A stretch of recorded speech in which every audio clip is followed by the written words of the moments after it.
Olá, graça e paz do Senhor Jesus, tudo bem? Bem-vindo de volta, mais uma vez aqui para a nossa edificação mútua.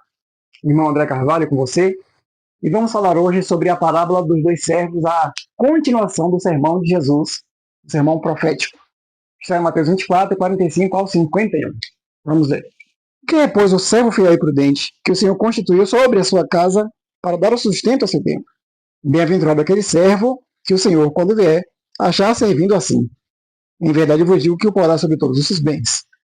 Porém, se aquele mau servo disser consigo, o meu senhor tarde virá, e começar a espancar os seus conservos e a comer e a beber com os bêbados, virá o senhor daquele servo num dia em que não espera, e a hora em que ele não sabe, e separá-lo-á, e destinará sua parte com os hipócritas. Ali haverá pranto e ranger de dentes. Essa passagem, como eu disse, é a continuação do sermão profético.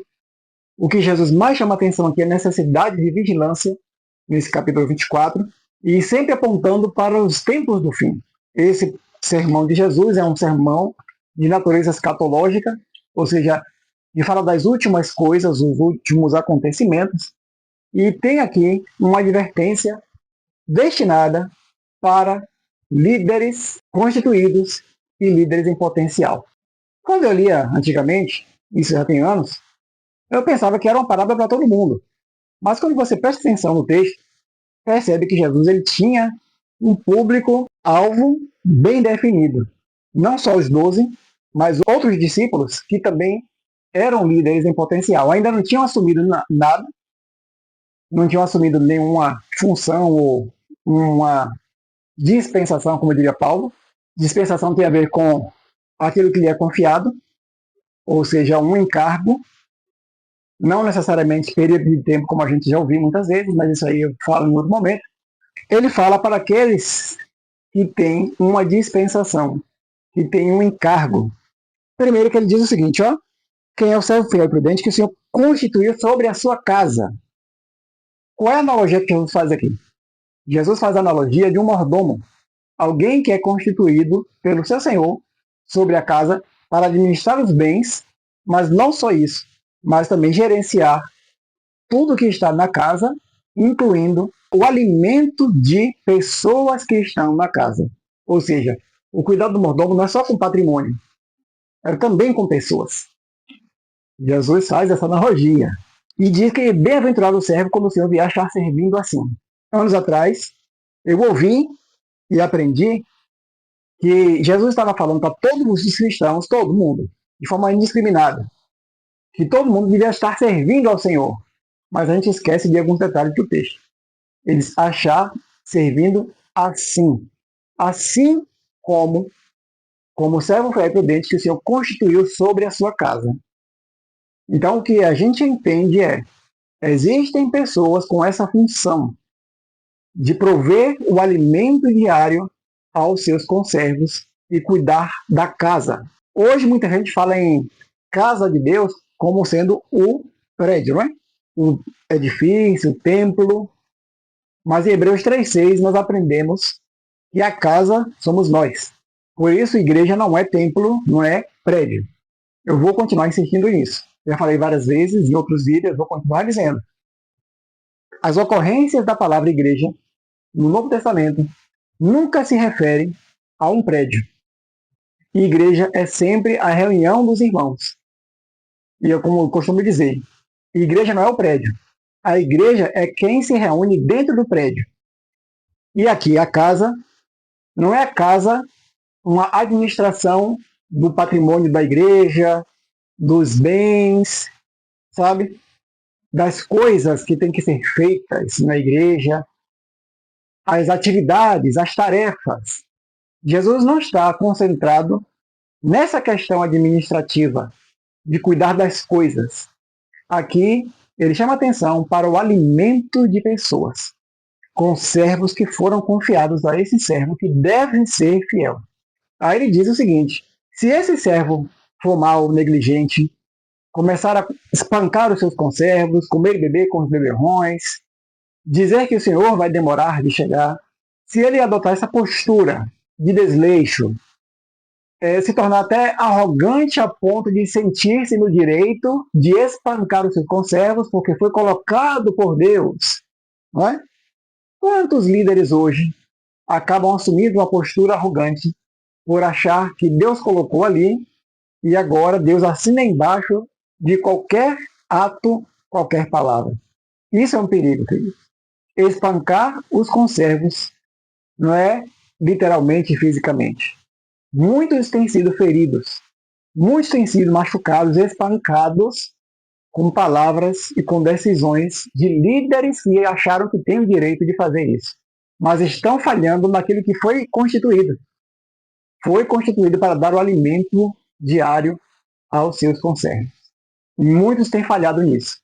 E como eu disse outras vezes, que muitas pseudo-igrejas estão aí enchendo os seus templos porque pregam superficialmente, eu diria que hoje, acrescentando isso, acrescentando a esse fator da superficialidade, existe outro fator que tem enchido muitas igrejas, ou se não tem enchido igrejas, tem atraído pessoas para páginas nas redes sociais, para canais, que é a exploração da mera curiosidade. Tem muita gente afirmando coisas sem nenhum fundamento bíblico, sob o pretexto de estar sendo profundo. Tem muita gente trazendo doutrinas estranhas, baseadas nas vozes das suas cabeças, mas não em conteúdo consistente. Não em Bíblia, não em livros de escritores sérios, de eruditos sérios. Muitos estão trazendo novidades, coisa que parece, se ouve assim, rapaz, olha, eu nunca tinha pensado nisso. Em alguns casos é melhor você nem pensar mesmo, porque na verdade não tem fundamento. É melhor nem pensar. Então, aqui, quando Jesus traz essa parábola, não é para toda a cristandade. Eu entendo que é para aqueles que ele constituiu sobre a sua casa, e como disse Hebreus, vou repetir, Hebreus 3,6, a qual casa somos nós, e nós no plural, não cada indivíduo, porque a igreja não é você. A igreja não sou eu. A igreja somos nós. Entende? A igreja é a coletividade, nunca a individualidade ou o individualismo. E para finalizar esse sermão, Jesus diz o seguinte, que esse servo infiel, negligente e arrogante, ele vai ser surpreendido com a vinda do Senhor. Muitos desses que estão aí hoje não estão acreditando numa vinda de Jesus iminente, nem mesmo antecedida de sinais. Eles não estão preocupados com isso, com a vinda do Senhor Jesus.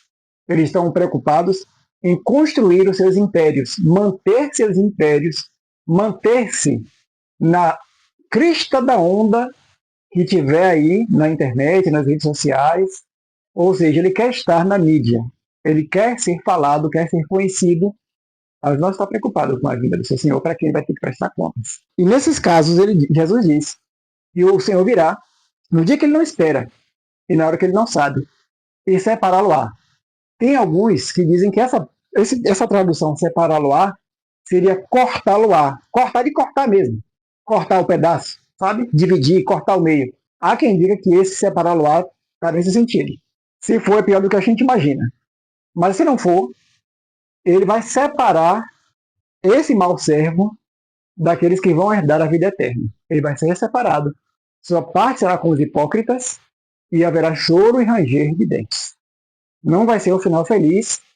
E aqui a gente não vê, como em outras passagens que Jesus traz sérias advertências para a necessidade de vigilância, necessidade de pureza, necessidade de santificação. Jesus não traz uma possibilidade de segunda chance. Jesus não traz uma possibilidade de um final feliz. Jesus é realmente dramático muitas vezes, para nos alertar da seriedade das suas advertências. O que eu espero é que você não seja um servo mau e infiel, negligente e arrogante. Eu espero que você seja um servo fiel. E quando o Senhor vier, achar servindo assim. Como eu disse, assim como servindo ao Senhor em qualquer coisa que você faz, não é bem assim. Jesus foi específico.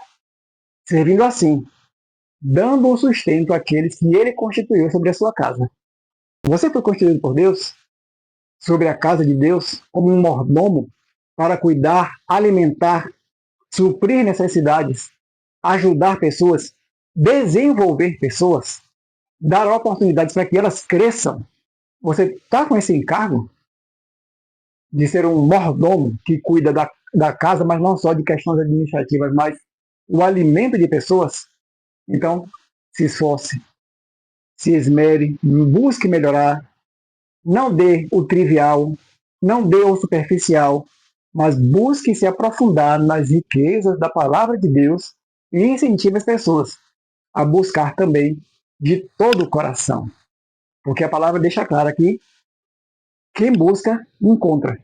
E a quem bate, a porta se abre. Que você seja esse servo fiel e prudente, a quem o Senhor constituirá sobre todos os seus bens. E você possa receber essa recompensa, que está guardada para aqueles que me esperam.